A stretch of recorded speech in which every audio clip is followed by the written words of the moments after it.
Hello doll friends, this is Michael Canadas with the Carmel Doll Shop and the Grovian Doll Museum. In this installment of American Masters, we have for you a true rarity. And mine and David's career with the Carmel Doll Shop, which is going on 40 years, there's just a few dolls that have eluded us. And one is the Wellington doll. Now, that being said, we have had the privilege of handling them, photographing them, cataloging them for private collections, but actually owning one ourselves, this is the first. And I will tell you, about every other year, we somehow manage to get a Izana Walker, but this is one that is just a very hard to find doll. And I will say that it's probably one of the, would be considered an early for an American baby doll. And what I mean by a baby doll is a doll that was meant to be an infant. So what is interesting about this producer is that she had enough business and savvy to patent her invention, which tells us a lot. So one thing that I should start with is, what is it made of? Well, right now, baby is sitting in a baby scale and it weighs 4 pounds. So it is created from, oops, gonna get you to sit up. Come on, sit up nice. There, thank you. Stockinette. And those of you that don't know what stockinette is, it is basically stocking material. That's where stockinette comes from. So this is just an old pair of stockings. Machine-made stockinette has been around a long time. It's before even electricity. They were using water to power the machines to create stockinette, and you could buy it by the yard. The Wellington dolls were made in Massachusetts and in an area that had a big fabric producers. So they were in the right place at the right time to get fabrics such as the stockinette. The second thing it's made with is batting. And this is some batting that's probably about as old as this doll, which we save. This is from probably the 1880s too. And you can see it's basically very silky cotton that's stretched out and turned into a fabric just by pulling it and pressurizing it. So this would be used underneath the stockinette. And then the third thing is basically the raw cotton. And you can see this is something that upholsterers use today for upholstery if they're doing traditional work. And these little black flecks are not dirt. This is actually the cotton seed. So the doll is from New England. Of course, there's the other famous doll, the Izana Walker doll from New England, that when they were made, you were supposed to be able to push the cheek in and it would have a lifelike effect like a real child. And this doll has that too.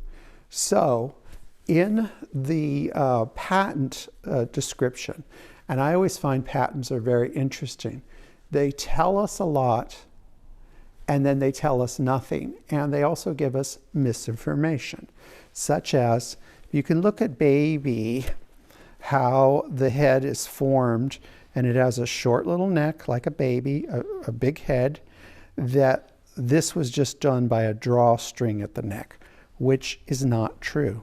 It actually tapers down and then it goes into the body as one piece. Now, this does not have a label on it, which I would say the label would mean that it would be after 1883, and there doesn't seem to be any indication that there ever was a label. But one thing that I do think is interesting is the drawstring technique is right here in the little button nose. You can almost see the stitches across the bridge of the nose. The eyes were created in the mold. They don't say that they used a mold, but there's no way that you could produce this without stiffening it into some kind of mold. And we can see that there was definitely a front and a back, and then they would be stitched together. But I do think in stockinette, to get this upper eyelid is a miracle. Just a miracle. I don't know how they achieved that. And of course the ears are a separate piece. Now in their description of how the patent is, this would be, the stockinette would be painted with an oil paint. And I believe that it was painted with an oil paint, but I think before that there was some kind of finish on it too, because this almost looks, if you look in here closely, it almost looks like it was prepared, like a canvas for a painting. So this is 4 pounds, and when you feel it, it feels really good. It feels like you're holding a newborn baby. And if you think about a little girl or a little boy playing with this, because by the way, it could have belonged originally to a boy or a girl, because at that time boys did also play with dolls, it would be about the right weight. So we're going to turn the camera off for a second, and then we're going to give you a really a real treat, and we're going to look at the baby's body. So before we go on to examine the baby's body, I think I should show you the actual patent papers. There's descriptions of how the doll is made and what it's made of, but this is what I find very intriguing, is it had a metal skeleton. Now I could not tell you what are these wires. They appear to be wires. There's only one way to find out, and of course we're not going to do this, but I think it is fascinating how this would come up and support the chin, the mouth, the nose, the eyes, and the head. Because if you look at the proportion of baby, that's a big baby head, as babies do have large heads and small bodies. And if it were just stuffed with sawdust, or in this case, the batting, ultimately that would give in 140 years. But it's kept its position, and there you can see really that's a lot of head to keep in one place. So I can kind of feel right here part of this, the curve, and up into the body right here and a little bit here. So they may have done actually more than their patent applied leads us to believe. But there you can see the stockinette, and they've created a union suit, and here where the belly button was, so a little girl or boy really played with that where the belly button would be, and you can see the nice stockinette underneath. But look at the shape of the feet. This is 20 years before, say, the Chase doll, and they've blushed the toes, and you can see at some point we had a ankle that had to be reattached. But I think here you can see that they did use the technique of a drawstring situation to create shape, and then of course they did it right under the knees as well. And then I think we should look at the back. And right here is where the others that I've seen where there's a label. So it doesn't seem to be anything indicating there was a label there. So I'm going to say that this is probably before 1883.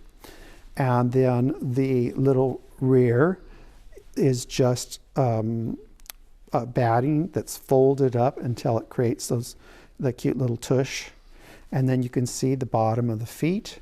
That's probably the original color of the whole doll, I think. Or maybe not, but it just adds a little bit of extra detail to the doll. And you can see After 140 years, the back of the calves have kind of flattened out from sitting. And I think, again, you can see the body is in multiple places where it's seamed together. That's the center back seam. And the head is absolutely attached without gathering. So that was a really, this is a marvelous piece of Americana, and we are delighted to have it.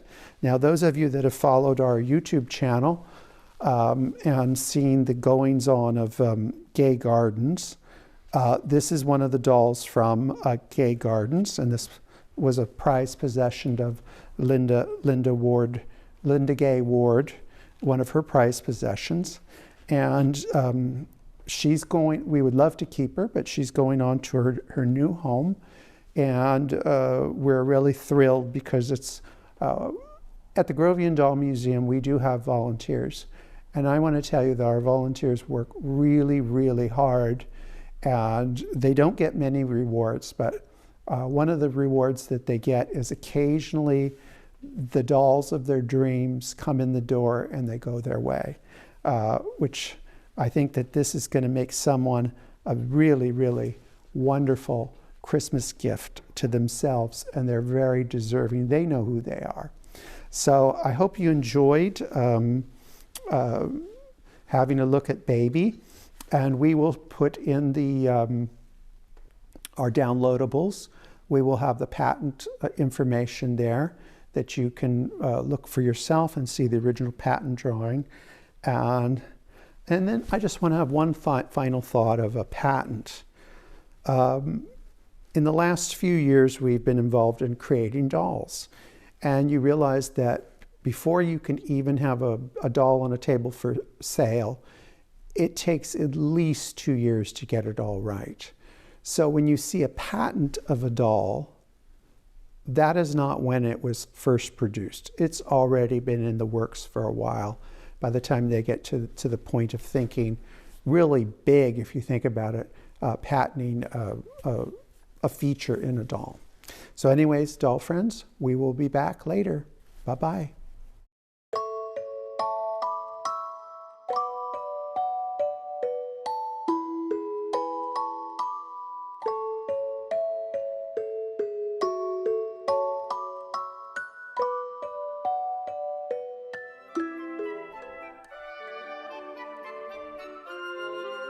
Remember to like, subscribe, and hit that notification button.